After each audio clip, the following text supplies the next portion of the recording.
This episode is not just about DMT. That's the one everybody's sort of heard about or maybe run across doing internet searching on mystical states or, drugs and religion, or even searching for things about, cannabis or, some other drug, LSD. You're going to run into DMT and Rick Strassman, his research on the quote unquote DMT molecule and the pineal gland and whatnot. So that's the one everybody's heard about, but this is actually a field of study that sort of goes under an umbrella term, entheogens. Entheogens are psychedelic drugs just generally that are known to cause mystical states of consciousness.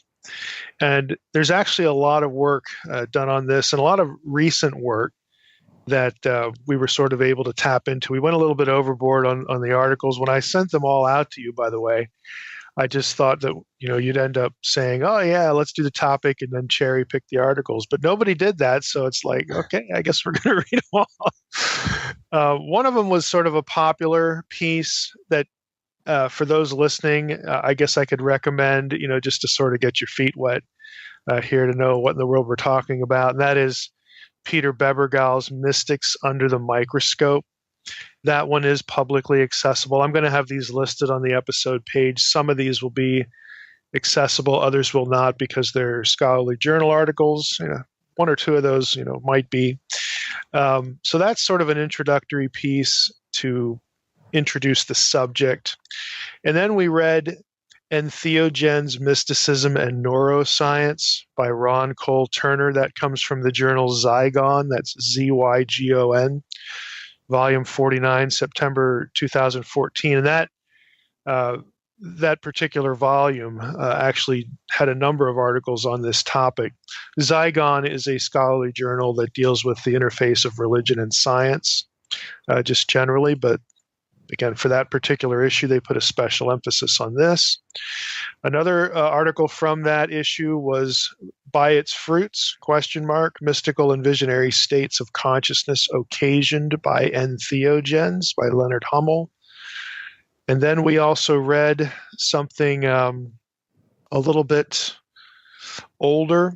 We have Values and Beliefs of Psychedelic Drug Users, a Cross-Cultural Study by Michael Lerner and Michael Livers. That was from the Journal of Psychoactive Drugs. There is such a journal, believe it or not.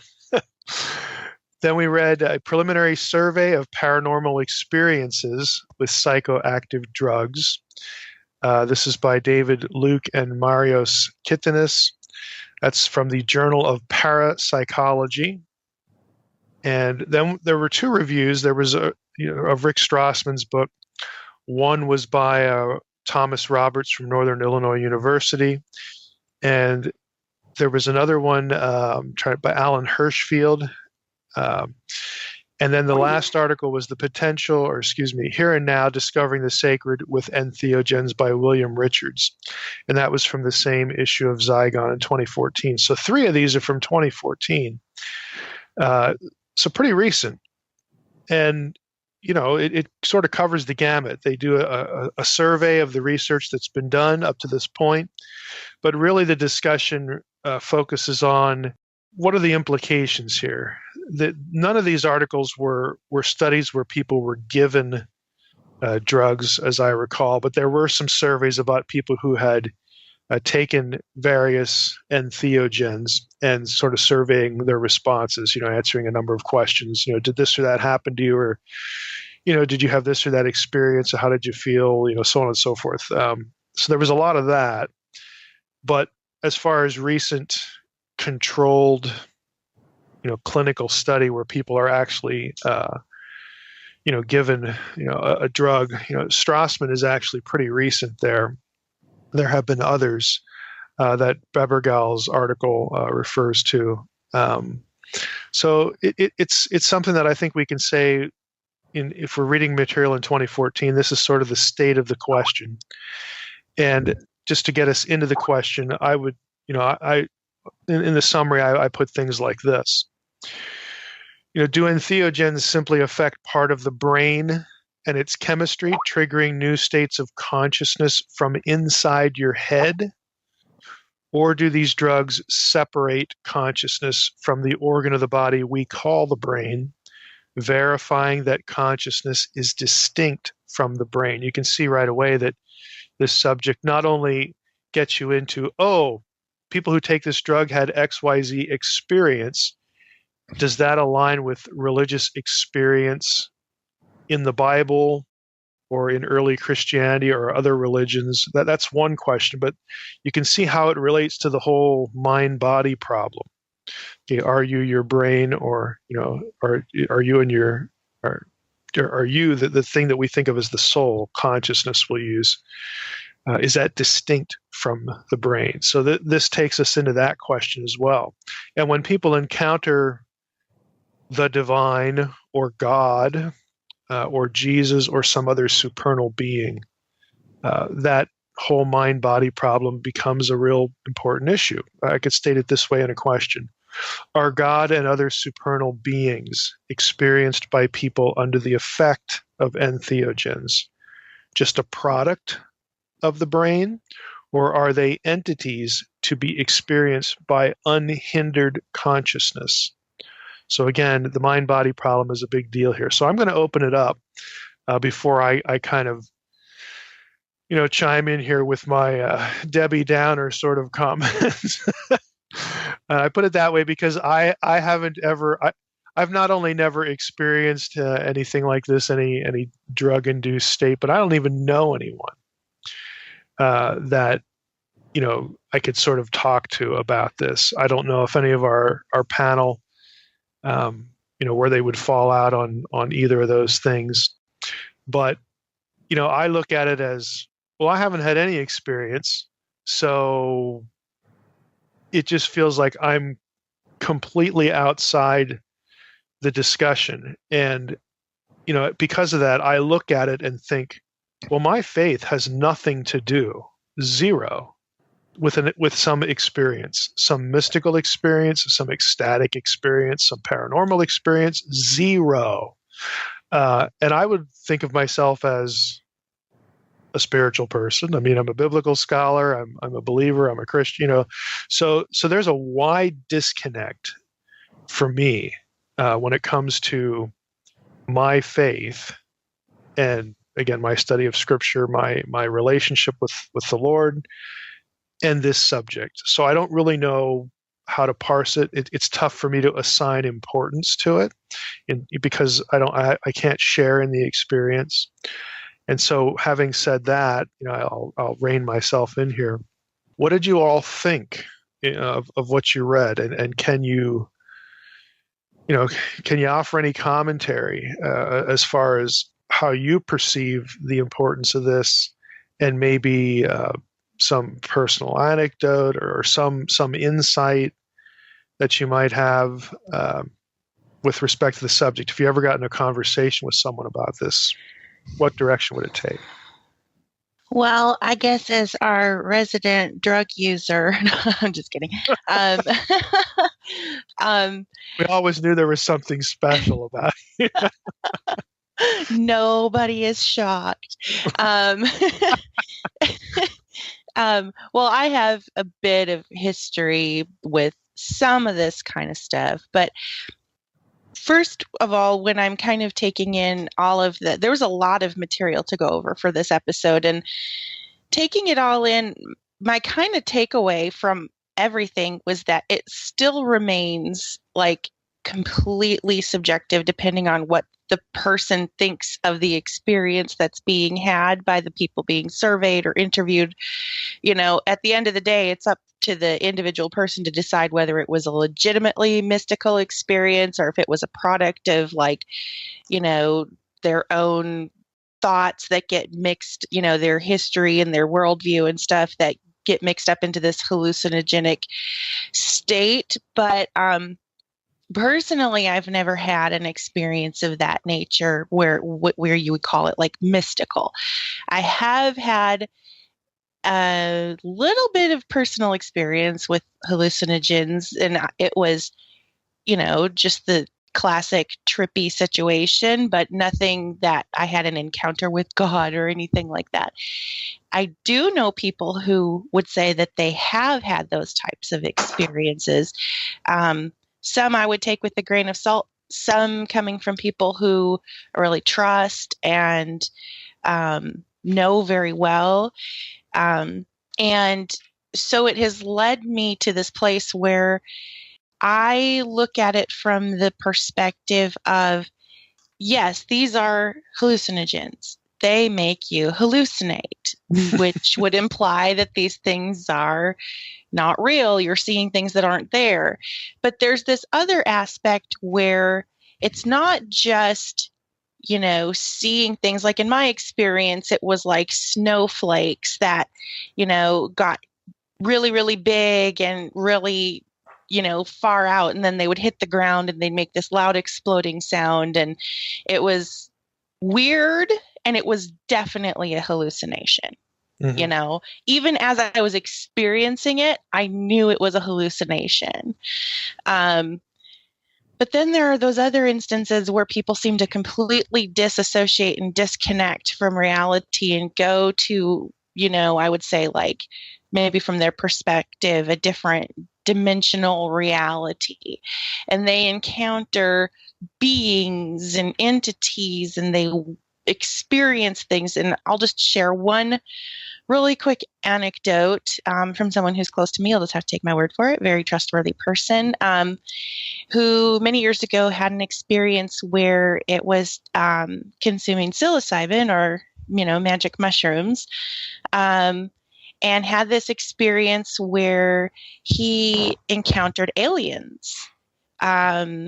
And they were, I think he said they were kind of like almost like the praying mantis variety, not like grays or anything, but weird bug-like aliens. Mm-hmm. And they wanted to show him a movie.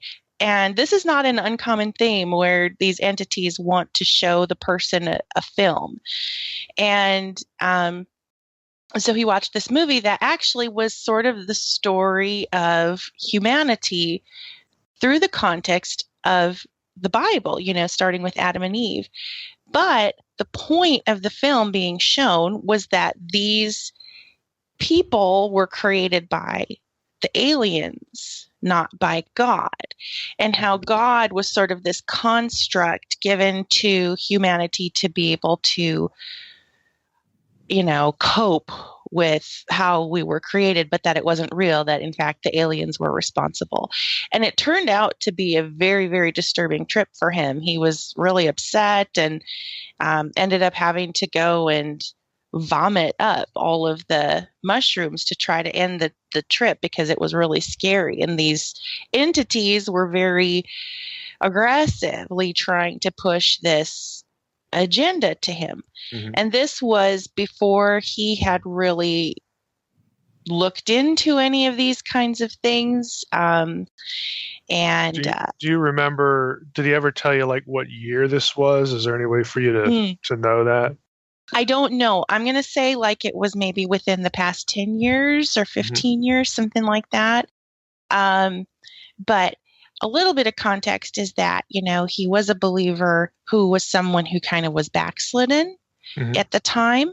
So in the trip, he knew what was being told to him was incorrect. There was that understanding that God created man and stuff.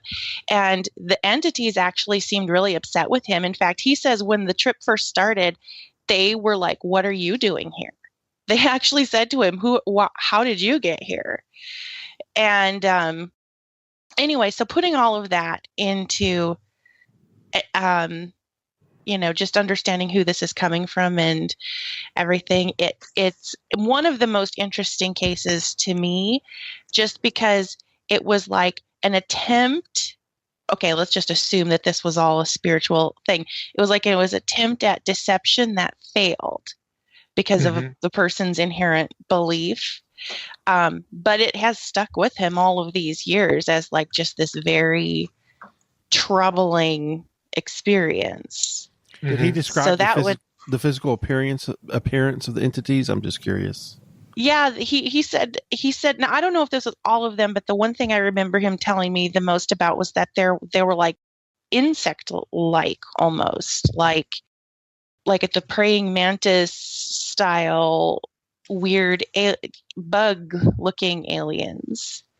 And I don't know if he actually ever said it as aliens, but more just like entities. Mm-hmm. Yeah, the thing that strikes me in that is shown a movie. Yes. And when I hear that, my mind, I mean, I don't know if your friend ever saw it, obviously, and maybe if he did, he wouldn't even remember that. But the reason I asked about the time frame is Mission to Mars. I don't know if any of you ever saw that movie. It's the one with Gary Sinise in it, where they go and they find the face on Mars, and they get inside this thing, and that's what happens to them. They are shown a movie, that the aliens have left for whoever finds this place, and it recreates, creation. How creation happened, of course, and they're responsible for it. So that again, that phrase just makes me think of that, and that story, that idea, is actually pretty old. Going back into comic books and other earlier films, but that's the one that sort of visually, I think is, if I can use this term, is the best way to show it. Because I thought that part of the movie they did a really good job. Even though I obviously don't agree with any of it, but the visuals were pretty spectacular in how they did it. So that just popped into my head when you related that element. Yeah, I'll ask him if he ever saw it. Because I could see, when I, again, just hearing that, and then we've had these other episodes like with sleep paralysis, I always have to wonder, do we really understand how much information the brain captures and how it's stored and then how it's recalled? I think, we know a lot about that, in modern science, but I think if we had a brain, scientist with us here, he'd say, no, we don't really know all the ways that this, this happens, or this could be done, or, to me, the brain is such a fantastic thing that I don't know how we could take a personal accounting of it to know what is stored there or not, as opposed to some new experience. But anyway, somebody else, what do you think? And just jump in here. A theme that really stuck out at me, and for most of the articles, was sort of an assumption among users of the drugs that all is one, and wherever they went, where the trip took them, they experienced this idea of like cosmic love and God is the universe, and they lost sort of their sense of identity, or rather their sense of individuality, and sort of became the whole idea. That was a big deal in one of the articles. I mean, that was, well, maybe one or two, but that was a big focus. This losing the sense of self. We're going to say this a lot. The one article, because there were 7, right? But I think one of them in the Zygon journal described how these drugs impacted part of the brain that differentiates ourselves from other people. And so, of course, I mean, naturally, if you're going to not stimulate the brain, but if you're going to mute the ability of that part of the brain to function, then you will experience a sense of oneness. But there was this overarching perspective, and maybe Mike, you could speak to this, or Brian, or because I'm a little fuzzy on sort of the monism, I think it's what it's called, where the sort of the worldview where you assume that there's many ways, right? Many ways to the divine oneness of the cosmos. Whereas as Christians, we accept that God is separate from the cosmos.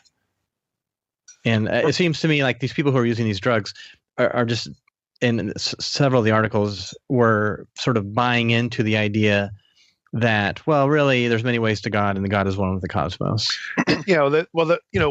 What they're angling for there, and I will use that word because I do think they are angling, is that since, people across the religious spectrum take XYZ drug and they have similar experiences, therefore, ergo, that their religious differences either don't mean anything or shouldn't mean anything. Which is really a convoluted logical path, when you actually sit down and think about it. But Brian, did you want to jump in on the monism thing? I know you're a big worldview guy. Yeah. No, as a matter of fact, that's probably coming at these articles, reading them. I too, like you, Michael, have never had any, kind of experience drug related or, I think every human being has had moments of, emotional inspiration or just, what one might call spiritual experiences of maybe gratitude, a sense of God's closeness to you or whatever. But I've certainly never had anything that is so extreme or transcendent like these drug experiences are described, right? And so, but interestingly, I also, come from, and I think a lot of us probably do, I come from a tradition, or at least a sense of the Christian church that has an automatic negative, sense about these kinds of situations, taking drugs or whatever. And I actually tried to read the articles with an open mind. And, in other words, like, well, where does this moral rejection, a moral category of hallucinogenic drugs come from? Is it legitimate in me or not? And in some ways, I was reading these articles and I honestly was curious as like, well, would taking this drug, even in an experimental sense, to see how it affects the human body, is there really a morality to it or not? And so, in other words, I'm more open to that element, whereas in the past I would just know it's immoral, So I'm coming at it from a more open-minded perspective. But yes, because I do have a commitment to rational truth in the universe, that whenever someone starts speaking about things like, the unity of all things, the rejection of the distinction between objects and subjects, I immediately become suspect. And, I think the tenor of a lot of these articles would be, yes, of course that is, because you haven't experienced it. And there's a sense in which one of the articles, I think it's Richards, he says, hey, look, people can read books on Paris and you can learn a lot about Paris and know a lot about it, but it's still not the same as actually going there and being there in the midst of Paris. And I would agree there's a certain truth to that. But on the other hand, if you're following a false map of Paris, or if you're going to Paris and you're there and you're misunderstanding what you're actually experiencing, that tells me that there is a rational component to everything that must be legitimized. And so therefore, when people start saying, well, there's, when you have this experience, you learn that there's no distinction between the subject and object, between objects, what's that called? Distinction, the rejection of all distinction. Well, that's one of the foundations of logic. And the problem with that is you're immediately using the distinction in your description of no distinction. You're saying these people who believe there's a distinction, they're wrong because there's no distinction. Well, that's a distinction. And so it's not a logical game that I'm saying. What I'm saying is, if there's something, if we cannot communicate or use language or even if we cannot even experience or use science without the notion of distinction, well, then that's an inescapable thing that you can't deny without reducing yourself to absurdity. And that's when my mind starts going, bing, red flag, because it's like, I'm not against the fact that there's, reality has a unity to it, because we are all kind of made of the same molecules to some degree, of course. So there is a unity, but there's also diversity. And so any science, any philosophy, whatever, any person who's trying to promote a rejection of one, that cannot answer diversity and unity, cannot find unity within diversity, it's going to be problematic for me, because it doesn't matter what you say, you're denying what you're actually saying, and that was the thing that sort of the red flag that came up to me. But I also found, though, that they all kind of have a consensus. And I'll end with this. And I think this would be a worthwhile, fascinating discussion. But they tend to sort of point out that both mystical, non-drug users, religious mystical experiences, and the drug-mediated experiences do tend to have this common reports of experiences and viewpoints. And Richards puts it in 6 categories that I think most of them tend to agree. One, I think Doug mentioned this already, the unity. You tend to, when you go through the mystical consciousness, whether drug-induced or not, you tend to have the sense of unity with all things. 2, transcendence of time and space. You are actually transcending where you are. Thirdly, intuitive knowledge, meaning like you have a knowledge or a connection to reality in a deeper way experientially than just mental. 4th, a sense of sacredness, that there's a sacredness to reality. And then 5thly, a deeply felt positive mood. So it's very positive usually. And lastly, ineffability and paradoxicality, meaning, in other words, it's this sort of like, you're outside of the empirical experience that you have, I guess, and some of them would even connect that to quantum physics, and so I find it interesting. Oh, and then other of these articles were pointing out this a commonality with Buddhist or Taoist thought. So I find it interesting that why is science that is trying to be empirical, and they've done this with quantum physics as well. The Copenhagen School in quantum physics, they tend to seek to confirm a Buddhist or Eastern worldview with science, and that to me is a red flag as well. Yeah, I think they're doing that because when you're doing quantum physics, I mean, when that's your bread and butter, you are sort of looking for the theory of everything, and so your tendency is to unite everything and sort of like answer every question in one fell swoop. So I think that's the proclivity. For me anyway, that explains the earnestness to move in that direction.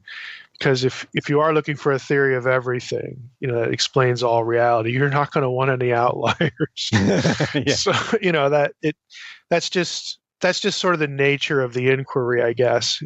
The one thing, that just listening to me, it made me think of is, even if you're not a creationist of any stripe, I think you'd have to agree with this statement that the human brain, when it's running on all cylinders, is supposed to be rational. In other words, we're not excluding experience, okay, because that's just part of life, and the brain is part of how we process an experience, either from externally or within, okay.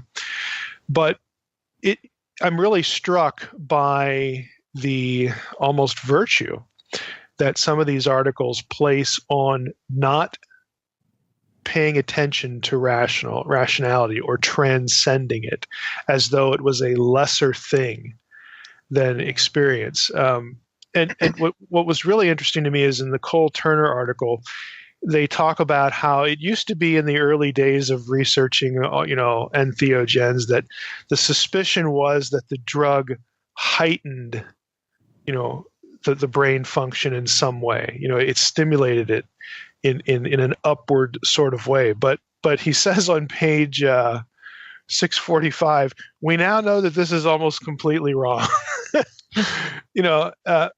And he goes into, he's making a distinction there between mysticism and visions and how they're not the same, both in terms of academically and also the experiencers, the people who are reporting what they experience under the influence of these drugs. But he says psilocybin, I don't know if I'm pronouncing that correctly or not, does not excite the brain, least of all to create visions, so much as it decreases its activity. And so when I read things like that, I'm thinking, okay, here we have a situation where we're taking a drug. It is influencing, attacking, whatever word you want to use, a certain part of the brain or a certain function of the brain to make it less than what it optimally is. And it's striking to me that the thing that is decreased is just as you were saying, this ability to distinguish things or to want to distinguish things, and to sort of lose the ability to not be a monist, to see, everything, all is one, and then God or supernal beings become all this part of this oneness. And it seems like if our brain is functioning optimally, it should be evaluating that idea instead of just sort of going with it. I think that's really a great point. And that's what struck me, not only in the Cole Turner article, but in a few of the other ones, how it sort of tears down this ability to evaluate, and even a desire to evaluate. In other words, you're having this experience. I just want the experience. I don't want to think about it. That sort of thing. But anyway, that was just an impression I got. Well, the because of the bias in that article you mentioned, the Cole Turner, because of their bias, they then therefore conclude that the disintegration of the self or ego is a central hypothesis of this article, that psychedelics induce a primitive state of consciousness. Yeah. In other words, we're going back to how we were in the past, but because of our culture and because of technocracy, we've suppressed this aspect of our being. Whereas I'm thinking like, well, no, wait a minute. If you lose your eyesight, yeah, you can hear a lot better probably because you become more focused, but you are not any closer to integrating yourself into the real world. You still are at a disadvantage, right? And yet, ironically, in that same article, I actually found one of the most of all these articles. It was one of the few points where they actually became their rationality was a little bit more intact, and that's where they point out that magical thinking is what they call it, is a style of cognition in which supernatural interpretations of phenomenon are made. Now, that's a materialist bias. However, there's a side in which magical thinking is wishful thinking, where you see things that are not there, Mm-hmm. and they admit that this can be a problem, a risk factor, or unintended, unwanted side effect. And I think that at the end of the day, let's not forget, you're seeing things that aren't there. So how can that be more insight? Isn't it odd that because I have this experience of seeing something that isn't there after I take an entheogen, that's a good thing, that's a cool thing, or that can be really positive, or But if I did that without taking a drug, they would just say you're insane. Okay, you're a religious wacko, right? What makes it a virtue? Just taking this drug. You know what I mean? There's an incoherence there that troubles me.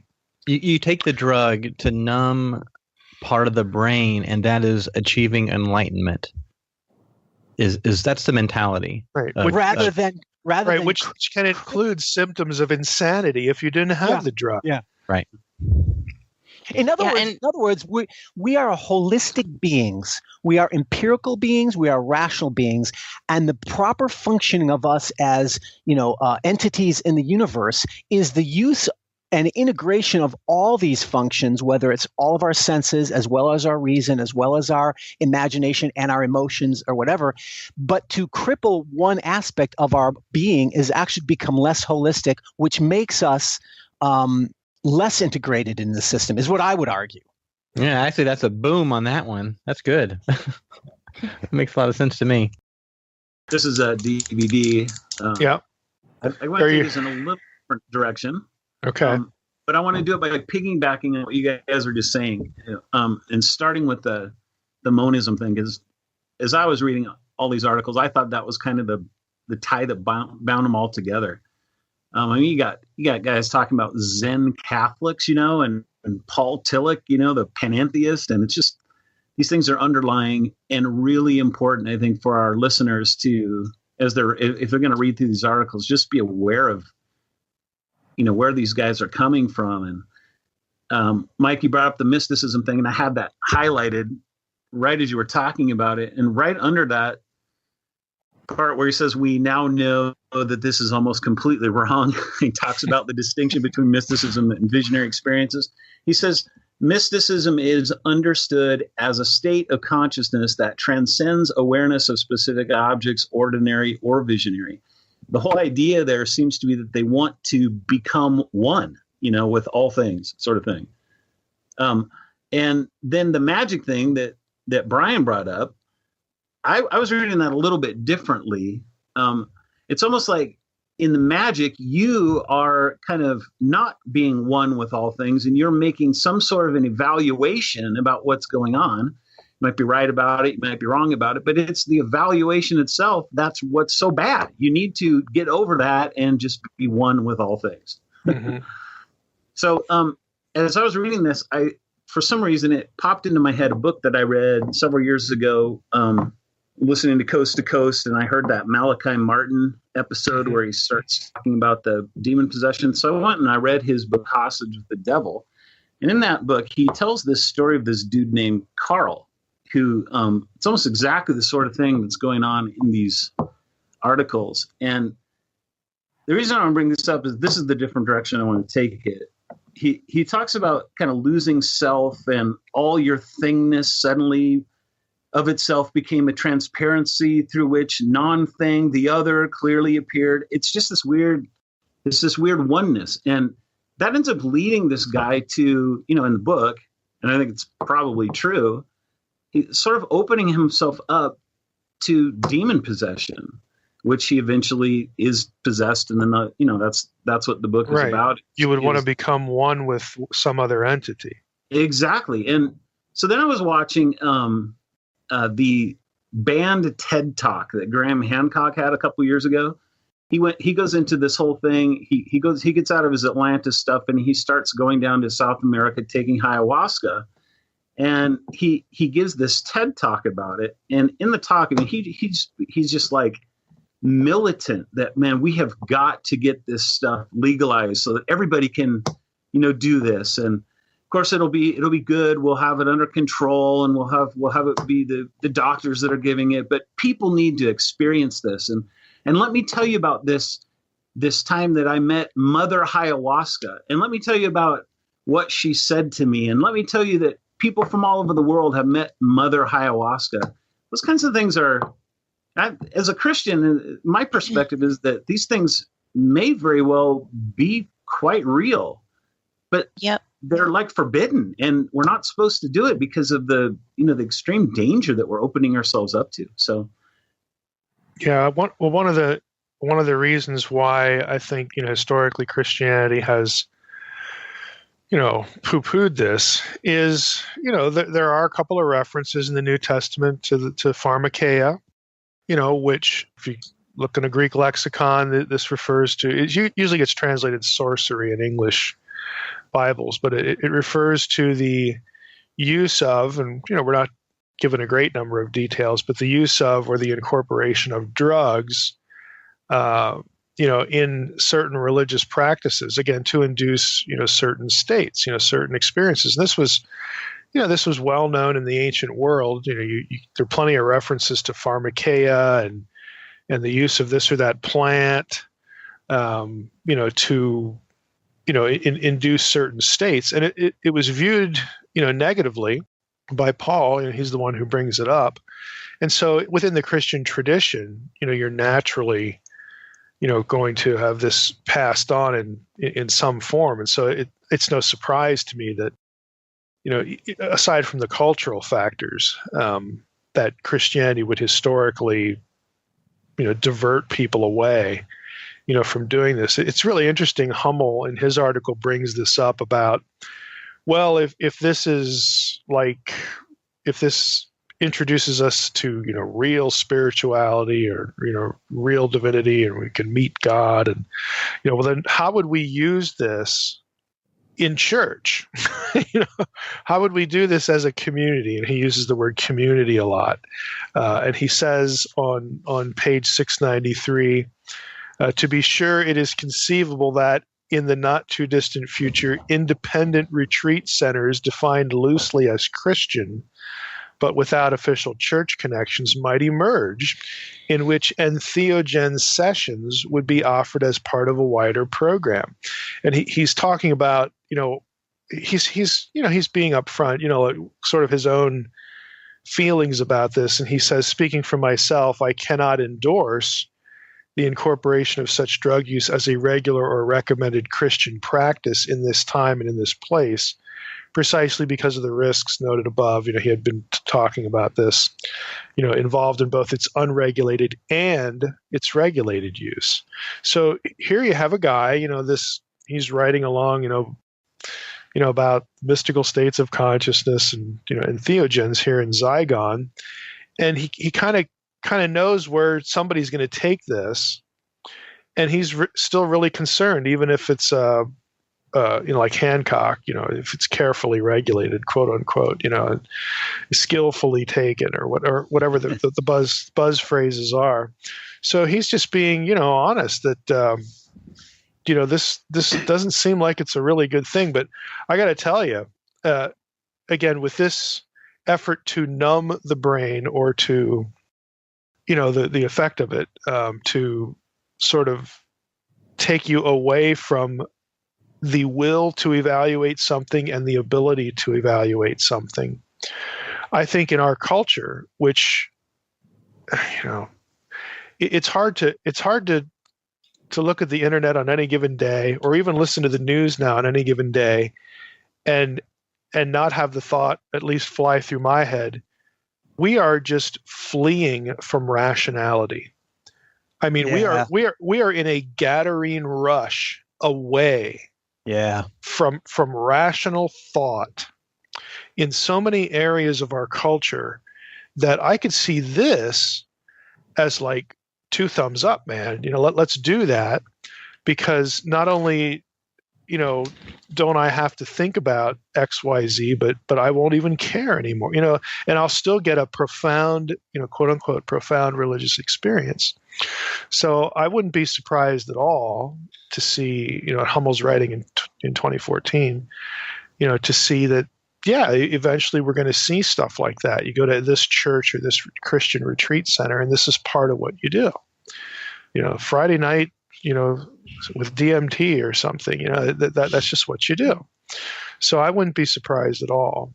There was one of the articles that mentioned how people who engaged in one of the studies where they took the drugs years later, still recounted that experience as one of the most profound experiences of their lives, but had not made any significant changes to their lives either. So it was like this amazing experience, but it wasn't like a salvation experience where someone meets the Lord and then their life is changed. They're a new person. And so I think, to me, trying to use a drug to stimulate a spiritual experience is shortcutting. It's like inauthentic. Mm-hmm. If the Holy Spirit wants to touch someone and give them a mystical experience, fine. But taking a drug to try to force that is just invitation to disaster. Even if it's an amazing experience, you do it one time, and then 20 years later, you're like, yeah, that was a great time. It was amazing, but nothing has changed. Then what's the point? What's the point of? Scripture always gives you both sides of the coin. I mean, there are plenty of instances in Scripture where God, or God, an angel, or whatever, people have a profound or disturbing experience, and it's dramatic, and it's not just like a throwaway, anecdote in the Bible, like, oh, well, let's just throw this in here. It doesn't mean anything, but then we'll move on to something else. I mean, that's clear, from Scripture that people can have these dramatic experiences with other entities or something that may not directly involve an entity, but maybe an entity is the cause, of it, or something like that. But then there's always the flip side, that part of knowing God is divine revelation, not just in the form of an experience, again, even though you get that, but in teaching, in truth propositions that are put forth and that complement the experience, or are there to help you evaluate an experience. It's never just one or the other. Knowing God in a biblical sense is not just one or the other. It's both, and they are supposed to be mutually reinforcing. And when there are disconnects, we're asked to evaluate that. We're asked to judge, this or that teaching or this or that experience. So to sort of just siphon one off and consign it to the oblivion, the bin of irrelevance, in favor of the other, is an inherently, anti-biblical idea or notion. And of course, Mike, these modern scientists, would of course accuse you. Yeah, of course, that's the problem. Your dogma is what defines truth for you, and it blinds you to what you're experiencing, right? And that's sort of their mentality. It even kind of comes in some of these articles. But to which I say, well, wait a minute. We live our lives every day with dogmatic truth or values being much higher priority than experience. Last night, I ate half a pint of Haagen-Dazs ice cream, man, and it was an awesome experience. But in my mind, I know I've got to stop eating this. This is not good for me because I know that it will be bad for my health. So just because you have a wonderful experience doesn't mean you can't be deceived. Right. Here's my secular materialistic answer to that. Pardon me, but I'd like my whole brain to function as it evolved to function.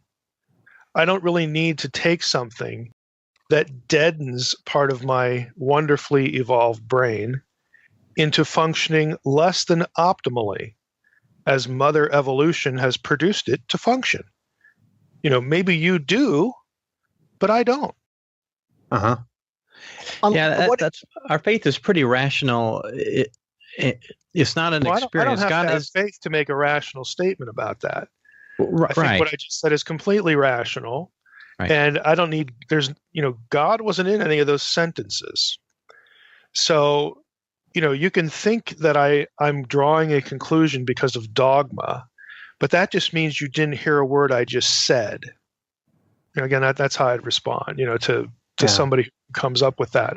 I don't think that sort of retort back to me puts me in a bind in any way.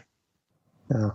In the New Testament, particularly for non-believers, when they experienced something supernatural, like Jesus healing someone or a disciple healing someone, usually it was in the context of either A, demonstrating the kingdom, or B, to wake someone up to say, now follow Jesus, or the Lord saying, yeah, I just healed you, now follow me.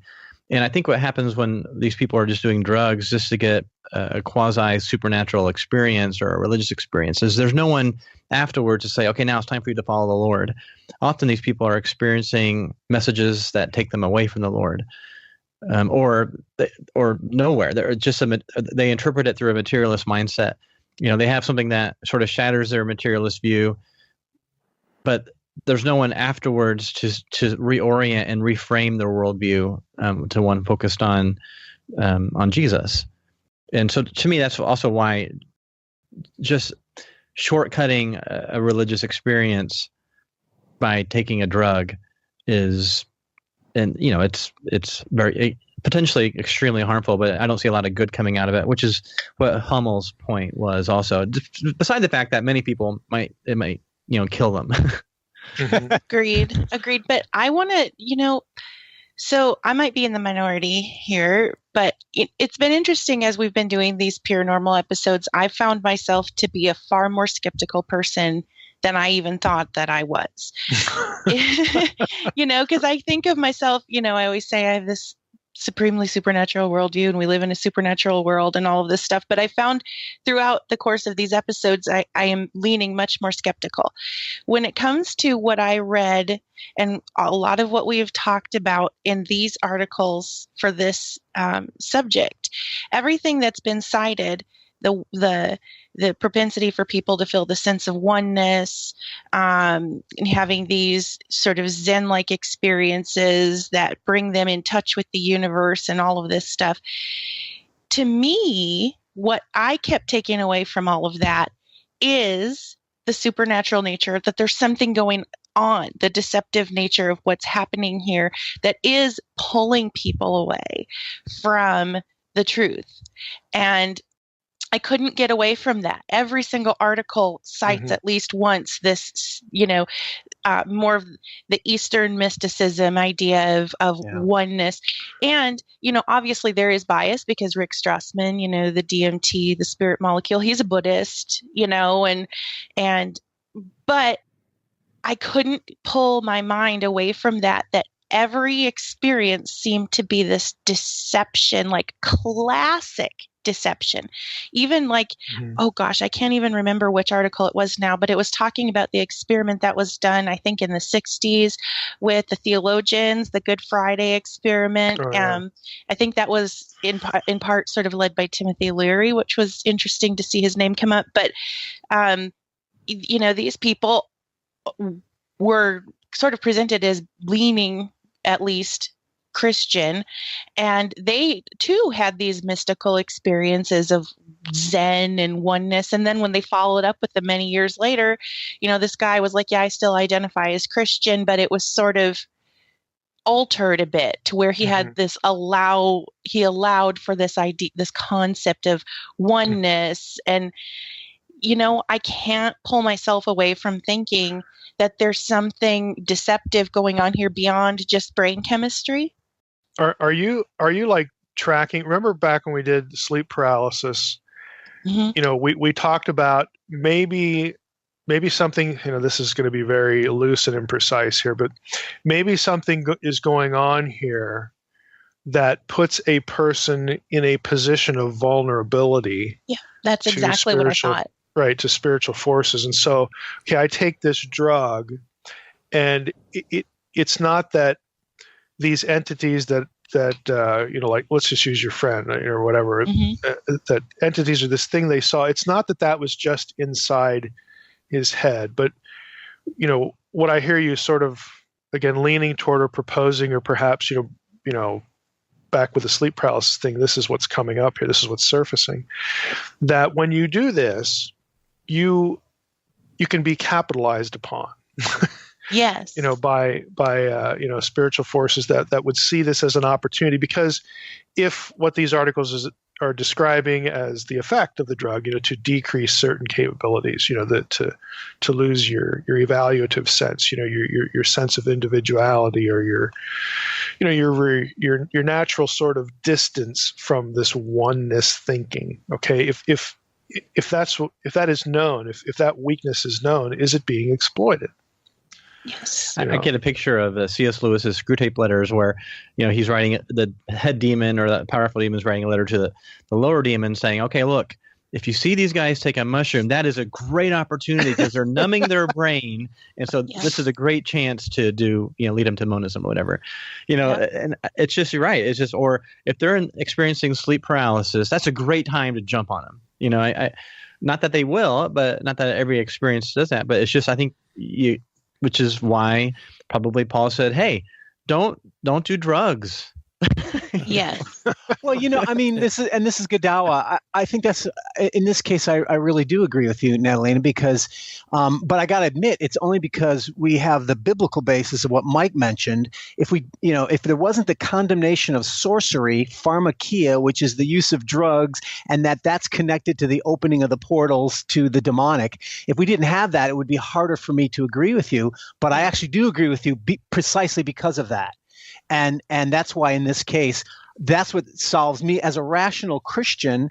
I don't want to just believe. I want to make sense about my beliefs, and I want to have a biblical basis, not just drugs are bad, therefore they're demonic, but rather, oh no, there's an actual biblical description that there is a demonic connection to the drugs. And for that reason is why in the end, I'm totally with you on that. I think that it is a connective portal, and it's not just Christians reacting against something they don't like and calling it demonic, but there's actual biblical basis for it. I would say, like, for example, in our country now, there's this big thing about medicinal marijuana. And you see a lot of things coming from the Christian community saying, pharmakia, get away from that. I put it in a completely different class, actually. I'm a proponent of the medicinal uses of cannabis. Yes. And because I think it comes from a big lack of understanding of what marijuana actually does. It's not the same as psilocybin, magic mushrooms, LSD. It doesn't do any of that. But I think you're right, Brian, in that Christians just sort of have this knee-jerk reaction. Drugs are bad, evil. Paul said so. Stay away.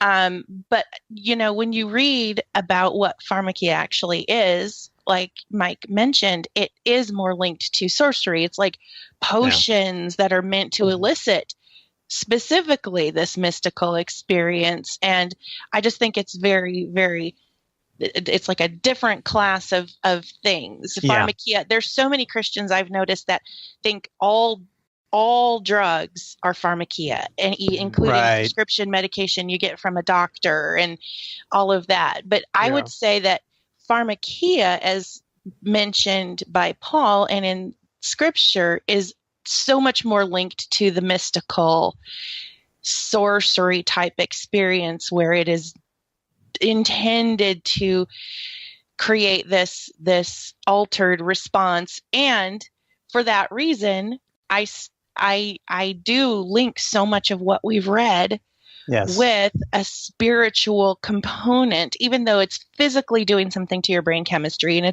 it's physically, lowering your brain functions. It still seems to me almost inescapable because of the prevailing nature of what people experience while they're in that state, that there is something that is like the antithesis of the biblical worldview that seems to consistently be what people experience. And I'll bring up dimethyltryptamine, DMT specifically. They talk about, I don't know if this proved true or not, but when your dream state, you release small quantities of it. They speculate when you die that large quantities from your pineal gland get released, and the themes of near-death experiences are very similar to what these people are experiencing during the trips. And, astral traveling to the spiritual realms and is kind of similar to people experience DMT. So we all agree that the spiritual realm exists. It's a real thing.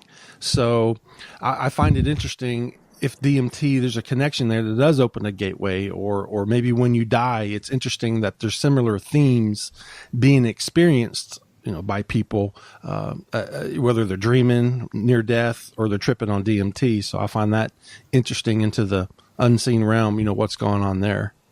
Yeah, I think, Strassman's work is commented on a few times in these articles, and there seems to be a consensus that he's correct about what you just described, that we have, the DMT, in our bodies, naturally, and you have these release points and whatnot. So I want to come back to that, but for the sake of our listeners who might not be familiar with the whole pharmakia thing, just it shows up in several verses, and I'll grant, some of these are more abstract. They may not, on the surface at least, refer to specific, drug taking, but they're more abstractly associated with sorcery. But Galatians 5:20 is a big deal.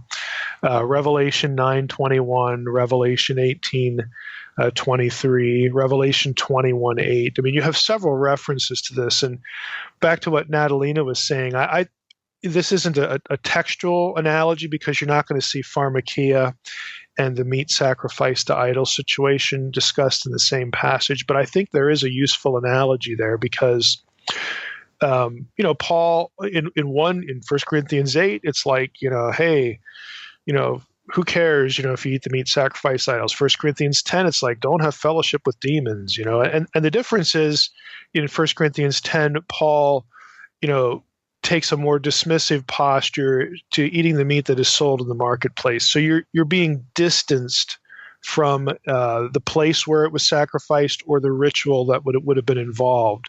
So you're eating the meat is okay as long as it's clear, that you're making every effort to not be mixed in with the worship of another god, a foreign god.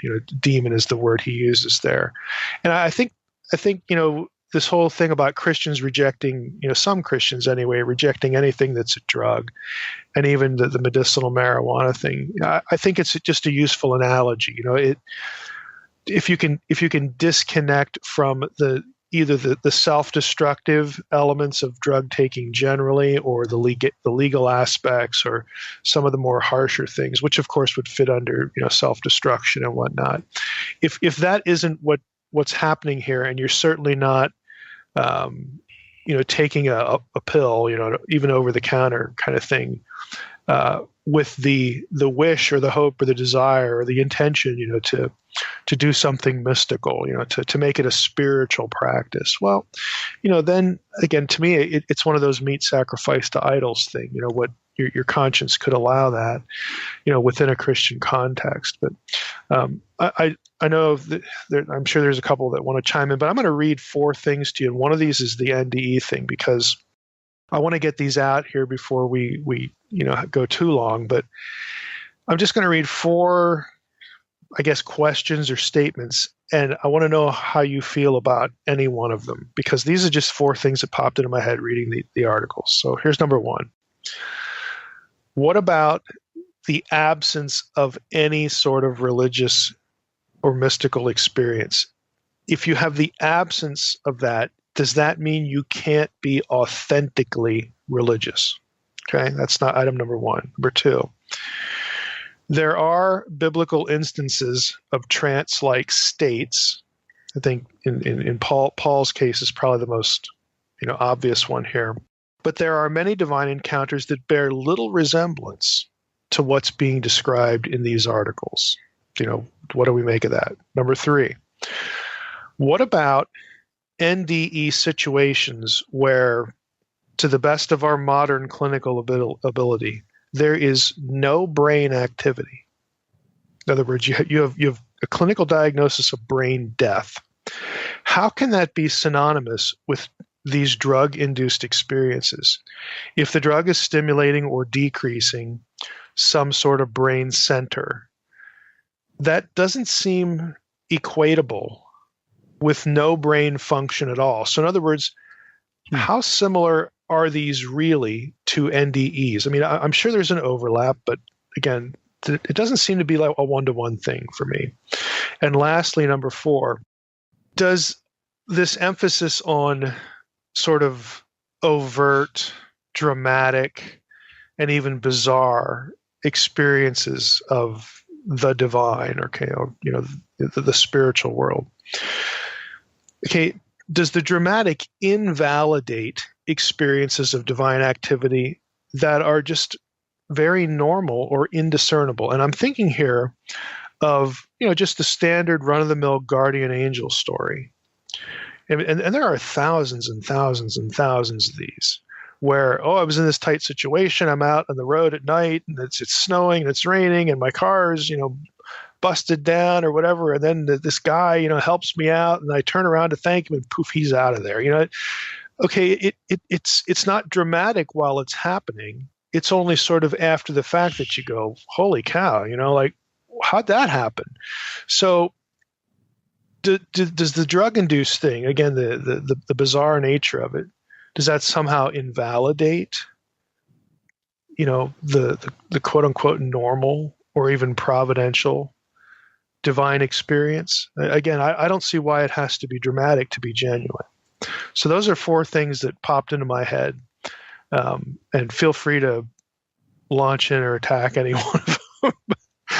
Well, your first one there, as I recall, it was about, does it invalidate religion? I think you used the word religion. Yeah, without an experience, does that mean you can't be authentically spiritual, authentically religious if you've never had an experience? So the thing that popped into my mind was actually the differentiation between spirituality and religion, as I understand it. So this kind of goes back to Nat's discussion of marijuana. There's a table on the Lerner Livers article that contrasts psychedelics with other drugs and then non-users. And those other drugs include like cannabis and alcohol and stuff like that. And their very first thing there is spirituality. And spirituality is super high with psychedelics, and other drugs, it's like the lowest number that there is in the entire table.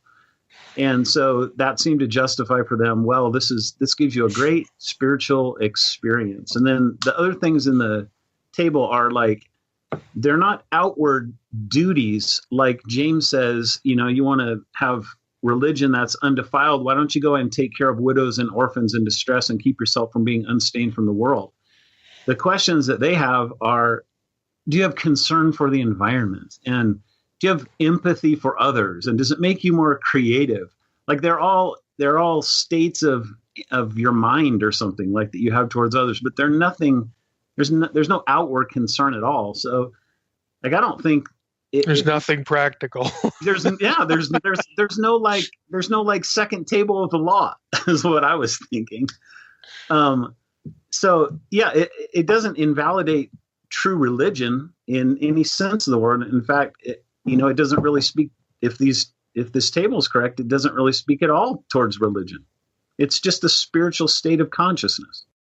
Yeah, I mean, there's nothing in I'm looking at the table now. There's nothing there that, I mean, like concern for the environment, that might prompt an action.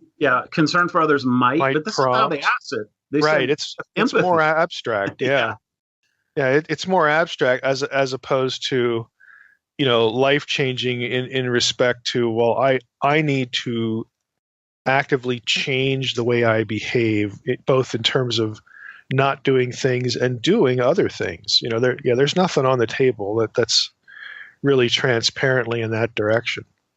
So I have a question for you, Mike, that I've been thinking about, and you're kind of the expert on this of anybody that I've ever read.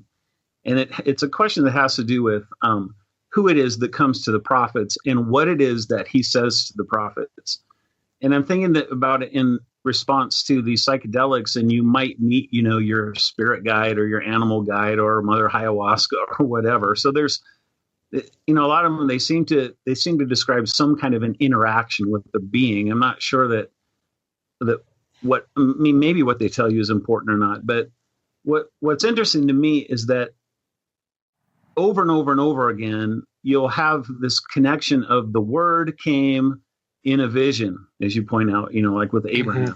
So you've got visions, but you've also got this idea that he's called the word or the memra or the logos.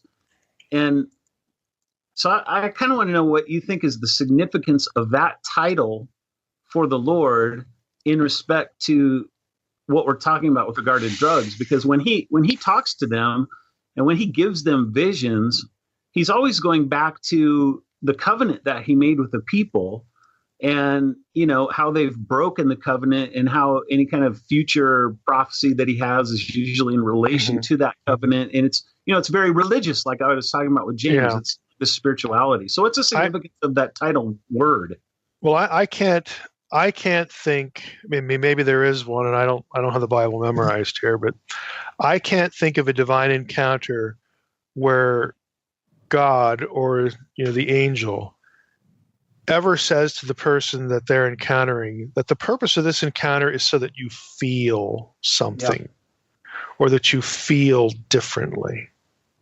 The purpose is always get off your butt and do this, or stop sinning. Okay, I mean, in other words, the purpose of the encounter is behaviorally oriented.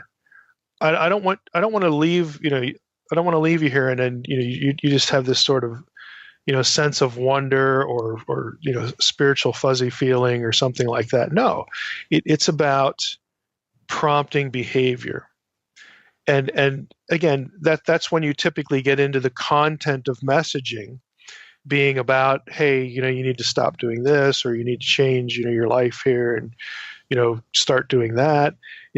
I just can't think of one that was just about giving somebody a feeling. Again, maybe there is. I don't have the whole thing memorized, but the word of the Lord, of course, there are several contexts where it is visual. It's not just a voice inside the head.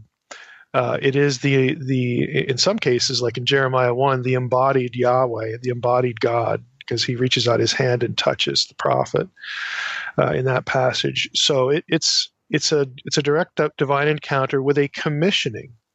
The pattern is, as I talk about in Unseen Realm, the pattern of these encounters is, again, behavioral. It's commissioning you to not, hey, feel this way.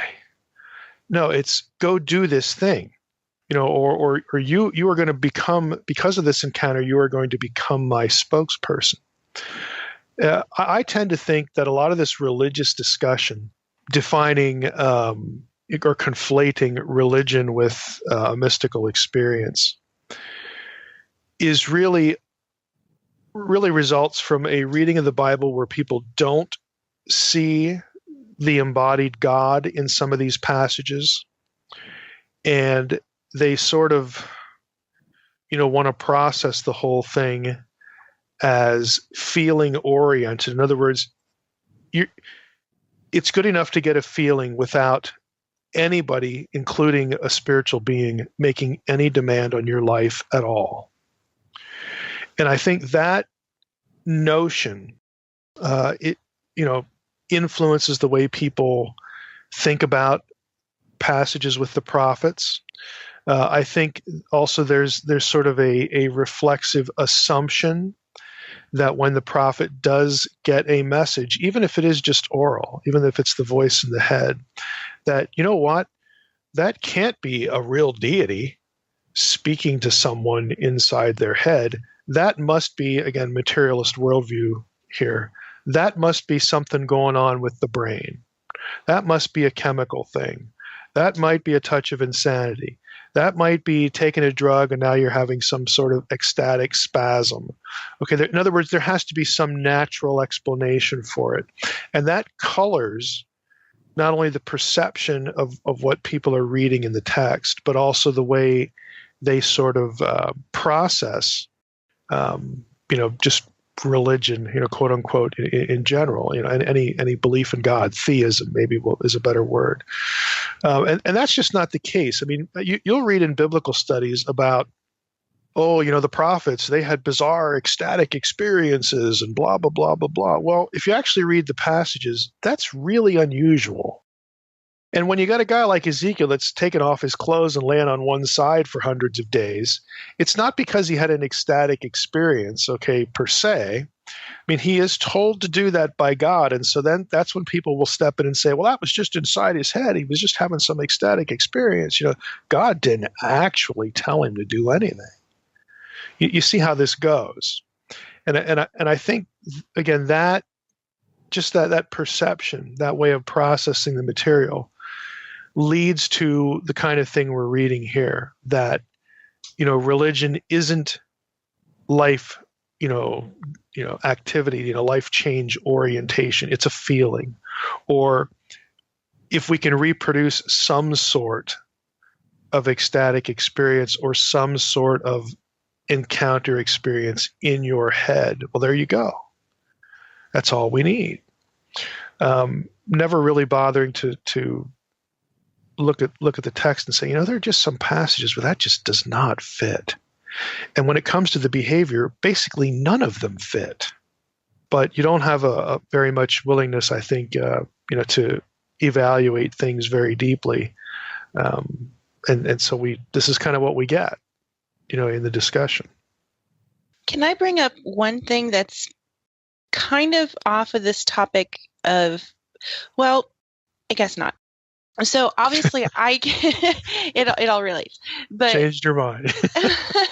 I came admittedly into this discussion no stranger to this particular topic of, psychedelic drugs. And when years ago, I read this book called Entangled by Graham Hancock. It was his foray into fiction, and it was poorly written and not a very good book, but the point of it was entanglement, these shared experiences that people would have.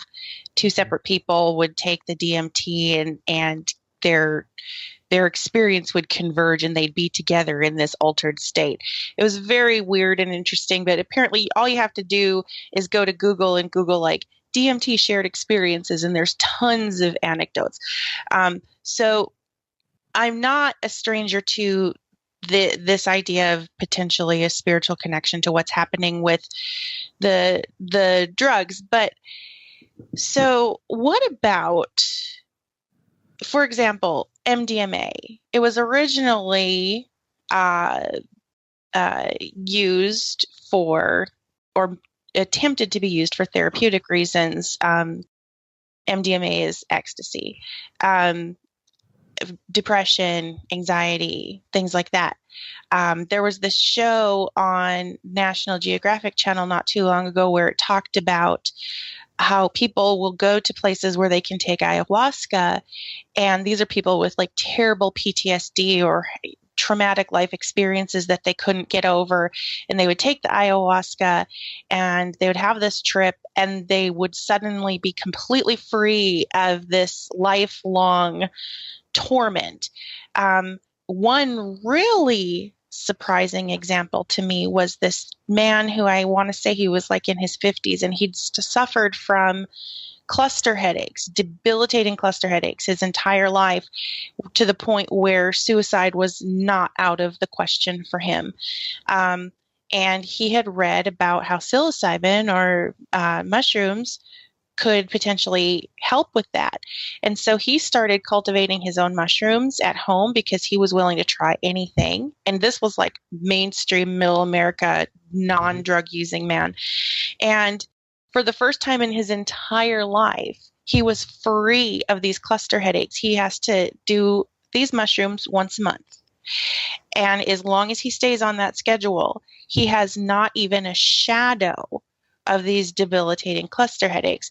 So my question that I'll just throw out, and I don't think there's an easy answer, but is what role does intent play in consuming these things? If we talk about, the Bible's warnings against doing these things, and we see that often it is linked to the pursuit of a mystical experience, is there an allowance for doing something that might alter your consciousness if that's not why you're taking it, but you're taking it more for therapeutic purposes? I don't know how to answer that, because I'm looking at it thinking, this man is not taking mushrooms to have a trip. He's taking the mushrooms because it's literally the only thing that's ever given him relief.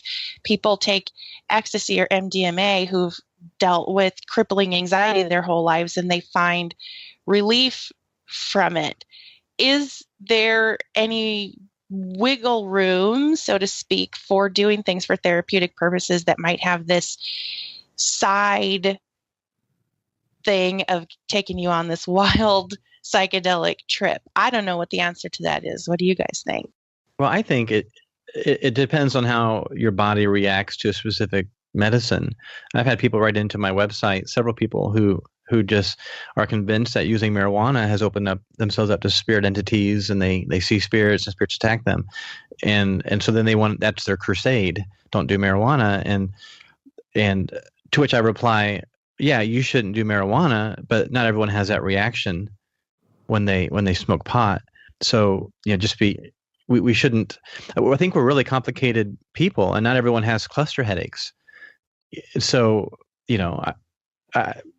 for whatever reason, the chemicals interact with his brain in a way to end a cluster headache, but maybe is not opening him up to a spiritual attack. So I hate to fall back on the personal conviction line, but in that case, it's like if it's not impacting him negatively, if it's keeping him alive, I guess I don't have a problem with it. Anybody else want to jump in? Well, I think there's an analogy to that too, with like things like yoga, because I mean this has been an issue for years as well. As if you engage in the yoga world, and of course when you're really fully doing it, you're reciting Hindu deity names and stuff like that. But there's also a circle of Christians who have said, don't, ignore all that stuff. Just do the physical exercises because they do help you physically. So I think in some ways, Natalie, that this is the most important question for us, because we do have to deal with these things in our real lives. But I do think, Mike, that you've kind of already addressed. Well, I think the most relevant for us as Christians is what you've already addressed, which is biblically there is differences between meat sacrifice to idols in one context and another context. So we can see that the context really does affect the meaning and the purpose and what is actually resulting from engaging with drugs, So I think that at least points in the right direction here. Because I mean, if I had glaucoma, man, I'm using marijuana. Right. Mm-hmm. Mm-hmm. Anybody else? I mean, Brian, I'll just jump in here, because you referred back to the whole meat sacrifice to idols thing. I think the role of intent is important. I think it's real important, but it's not the only consideration. We wouldn't want to do anything that brings us under the power of the thing we're doing, like addiction. Yeah. So that would be an issue.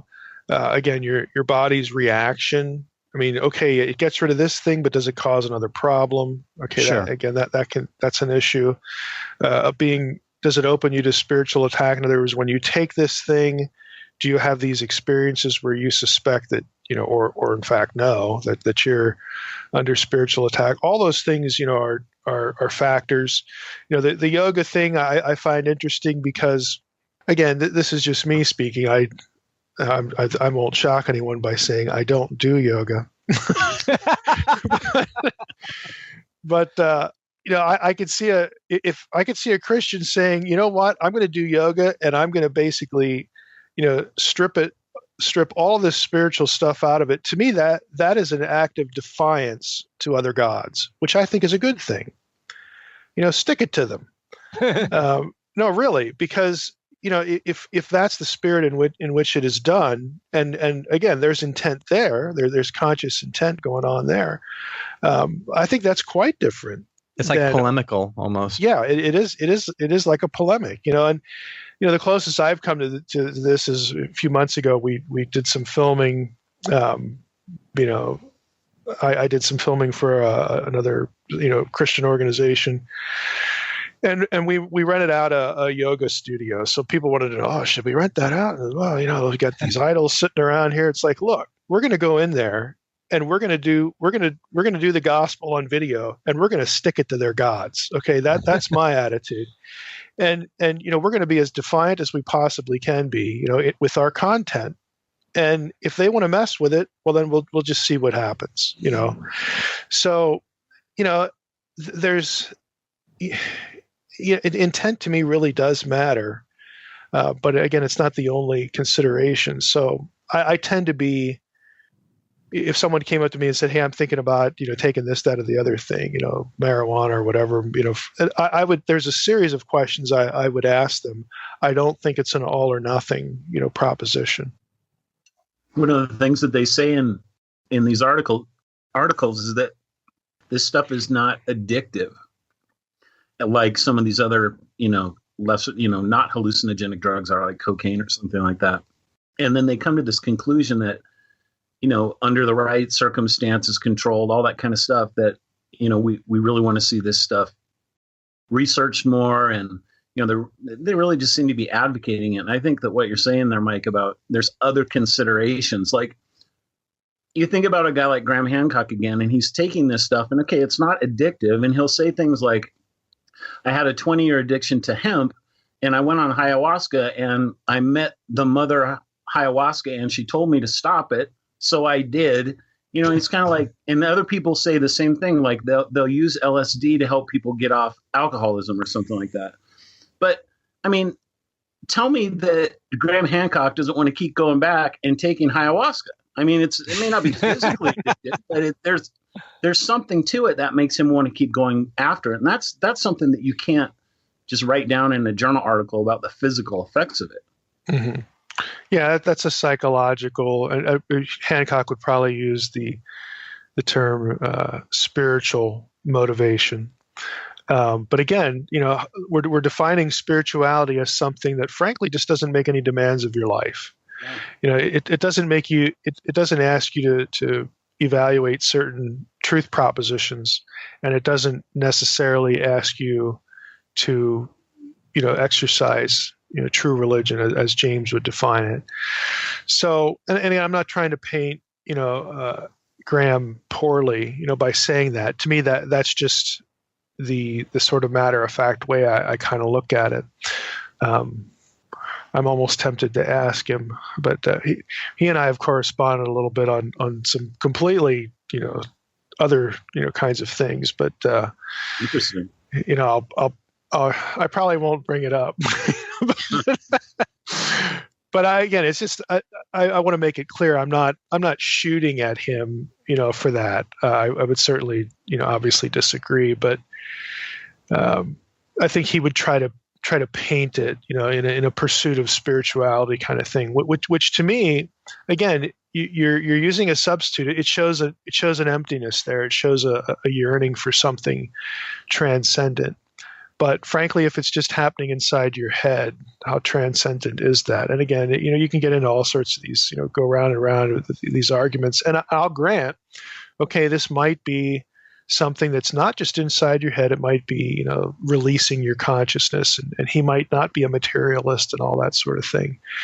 But then, for me, that takes us into the area of, okay, you're encountering something. Are you able, not after the fact, but I mean, like here you're doing something that decreases your willingness and your ability to be discerning in some fundamental ways. Why is that a virtue? Why is that a good thing? Why is that a non-threatening thing? They're just things to ask there. And of course, people are gonna pretend they have control. They're going to pretend they're not threatened. The fact that you haven't been threatened to this point doesn't mean you will. You won't, or you won't be, threatened in the future. I mean, there are all sorts of things that we like to think we're in control of, even without, doing the drugs here. But those are the kind of things I would just want to make part of the discussion. And I think people can discuss that rationally, but let's put it this way. I think this is a good thing to say in light of this episode. If you go after the rightness or the virtue of taking an entheogen, for many people, you are attacking their religion. Okay, that's where they're at. This has become their equivalent. So, we need to keep that in mind. Anybody else want to jump in? Nobody commented on the NDE thing, but I just thought there just doesn't seem to be a one-to-one equation here. Some of those experiences reminded me of the classical alien abduction scenarios also. I mean, the people are experiencing basically the same thing. I think that the drugs are mimicking whatever the NDE is, and I'm not well versed on that phenomenon, but I think there's an overlap maybe, but it's just there's a mimicry going on. Yeah, you're right. There is an overlap, and then what you're saying essentially is which direction does the mimicking work? Right. What's mimicking what? So there's if we can put it this way, there's a directional question as well. Well, I think one of the articles. Oh, I'm sorry. No, go ahead, Nat. I was just going to say one of the articles did talk about how in our physical bodies at the point of death, there is a DMT release, which is interesting when you consider an ND. NDs popped into my mind as I read these in the context of, I think it was the last episode that we did where we talked about how just because you experience something in a quote altered state doesn't mean that it's real, no matter how real it feels. We talked about it in the context of some NDEs, people see Jesus, some people see Buddha, some people see Krishna. And that's kind of the case with when people are on these hallucinogenic trips. Some people do say that they encounter Christ, and some people, have this experience of oneness. And so it's kind of just, we tend to kind of just take people at their word sometimes. They say, oh, well, I went to heaven and I saw Jesus and all this stuff. Well, just because that conforms to our worldview, does that necessarily mean that actually happened?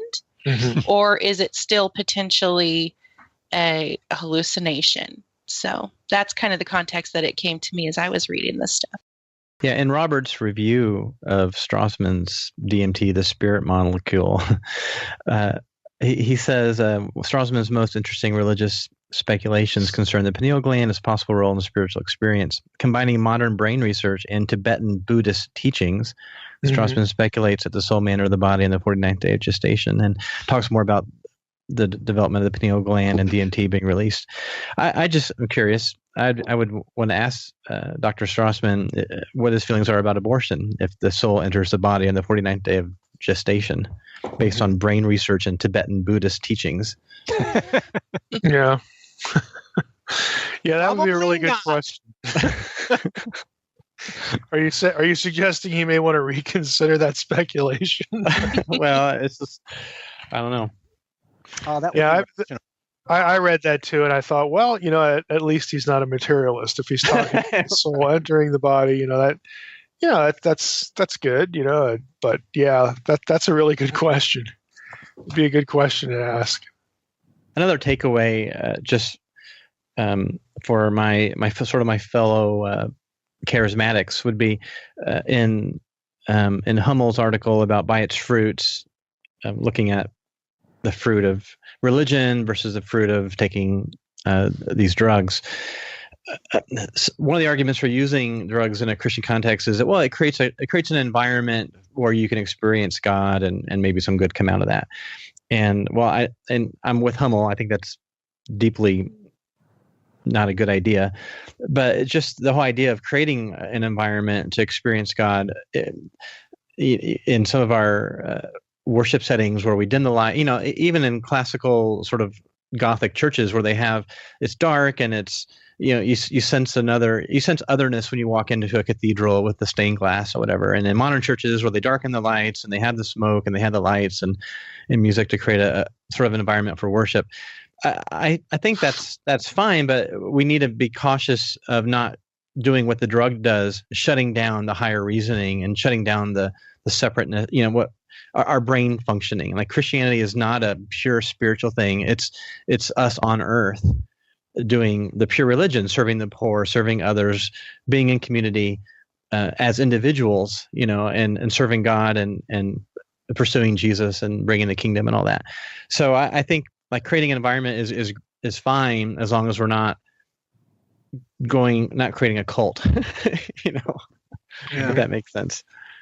Sort of like the pendulum swing to the other side. We in a modern world we have this idolatrous exaltation of reason, right? And but the other side is just as bad. If you suppress reason, you're also suppressing a part of truth and reality. So again, that's somewhere in between. If you go to either extreme, you're going to be suppressing one element of how we actually know and experience truth. Yeah. Well, I think we can wrap up. So let's do that. I'm going to propose a topic at the end of this one. So I'll just go into a little bit of a wrap up here, and you don't have to agree to do the next topic, but I'm just going to throw it out as a maybe so that people get an idea. Well, I want to thank everybody for participating again. Again, our little panel has sort of held fast here.